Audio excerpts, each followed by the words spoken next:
Gary Estrada may malaking revelasyon na ibinulgar, tungkol sa kanila ni Dina Bonnevie. Hindi nag-deny ang dating drama actor at action star na si Gary Estrada, sa balitang naging stalker siya noon ng premyadong aktres na si Dina Bonnevie. Sa guesting ni Gary sa Kapuso Weekly Talk Show ng GMA7 na Sarap Diba? Kasama ang asawang si Bernadette Allison, ay game na game siyang sumalang sa hot seat. Isa sa mga question sa kanya ay kung sino ang award-winning actress at mas may edad sa kanya, na inistok niya noon dahil super na in love siya rito.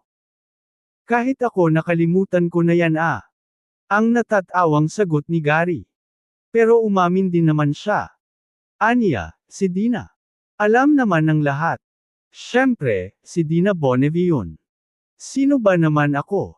Aniya sabay banggit sa pinagsamahan nilang pelikula noon.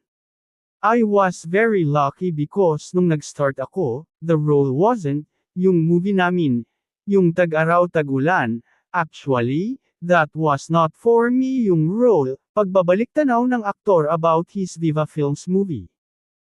It was offered to somebody else at first. Tapos hindi tinanggap. Buti na lang pumayag pa rin si Dina na gawin yung film. Matatanda ang nagkwento si Dina sa panayam sa kanya ng kapwa-aktres na si Snooki Serna, para sa YouTube channel nito tungkol sa pang-istok sa kanya noon ni Gary Estrada noong February 18, 2023. Revelasyon ni Dina, do you know that Gary used to stalk me?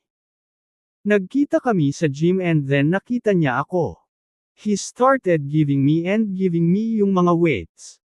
Tapos tingin siya ng tingin sa akin. Sabi ko, excuse me, are you working out your eyes? Kasi tingin siya ng tingin, imbes na yung body. Aba, sinundan niya ako hanggang sa, nakailang ano na ako sa gym, palagi siyang nandun. Hanggang sa ayun na, sinusundan na ako sa bahay. Sabi ko, why do you keep following me? Aanhin kita, ang bata-bata mo. Di kita pwedeng maging boyfriend, chika ni Dina.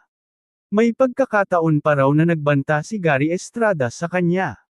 Sabi niya sa akin mahal na mahal niya ako. Gusto pa nga niyang sirain ang buhay niya noon para sa akin.